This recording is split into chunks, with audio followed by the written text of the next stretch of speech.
We're on our way to the coastal city of Wajima. It's been destroyed almost beyond recognition.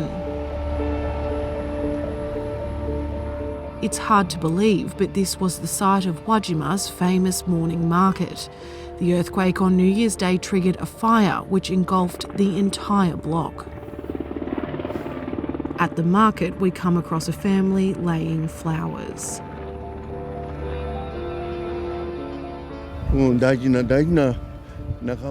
My dear friends. My precious.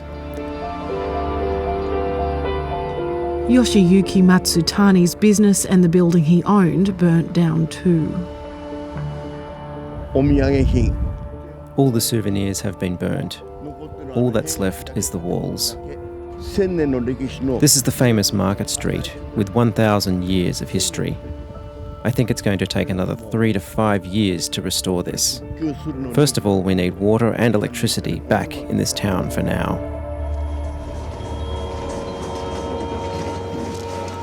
This is Japan's deadliest earthquake since 2016. The magnitude 7.6 quake hit the Noto Peninsula on the country's west coast. Around 100 people are still missing. Oh, wow. When the earthquake hit, Yutaka and Akiko Obayashi were sitting down to eat. We set the table, and as soon as we sat down, bang, that was the first quake. So I went down the hallway. I went through and came out here, and it wasn't even 10 seconds after that. Bang. The second time, the house went down with a big bang. The 75-year-old then helped rescue his neighbour. There's another house where an old woman lives, and she was buried. So I went with the neighbour to help her. We were able to pull her out. She's in the hospital now. The couple are now living in their car, deciding that was a more comfortable option than a crowded evacuation centre. Somehow they still manage to crack a smile.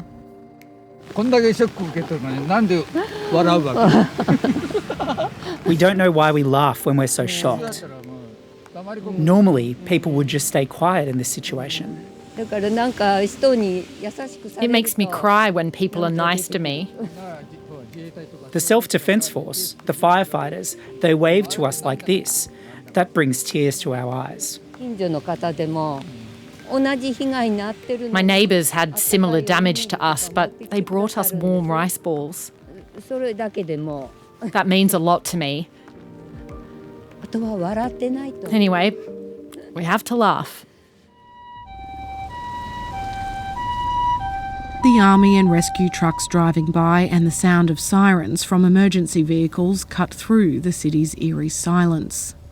At the hospital, ambulance after ambulance is still coming in at all hours of the day and night.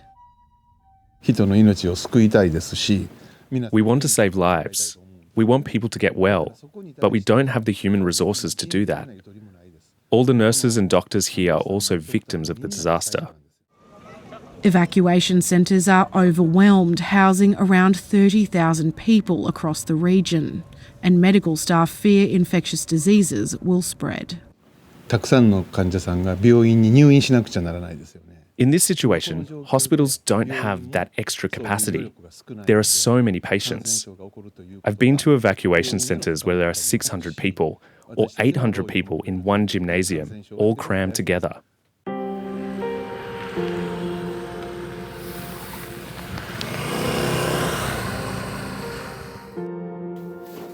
Local religious leader Masatoshi Mitani is staying in an evacuation centre set up at a nearby school. He's returned to his home to salvage what he can. I think we will be living in a shelter for a while. The city is planning to build temporary housing. I'm thinking the only thing to do is to demolish the house and clear the land. I'm sure it will take years. When the earthquake hit, his daughter and her young family were visiting. The 5 of them hid under a table as the house shook and the second story collapsed. What came next dredged up terrible memories familiar to all Japanese. Right after the quake, there was a tsunami alert. I remembered 2011 for sure. In 2011, all Japanese people realised the dangers of tsunamis. We were trying to escape to high ground. All the Wajima citizens went up the mountain. There was a tremendous number of people. Masatoshi Mitani worries for the future of the city. I was born here and now I'm 68. That's the problem. In the entire city of Wajima, all the young people have gone to the city, and it's a place full of old people. There might be a lot of old people who say, let's just go live near our sons and daughters. For days, rescue efforts and deliveries of aid were hindered by the remoteness of this region, with roads badly damaged by the earthquake and in some cases cut off completely by landslides. Now, thousands of responders are in, but there are still some isolated communities that they're struggling to access. Remarkably, there was a woman in her 90s rescued from a collapsed home on Saturday in a city nearby. But as you can see, the weather is only making things more difficult. There's been heavy rain on and off now for days. It's extremely cold, and now we've got hail and snow. So what little hope there was of finding any remaining survivors is fading. We're not going to be able to save any more lives. I think it's already difficult, time-wise and weather-wise. I'm sorry to say, but people who are missing now, I think that most of them will not be saved.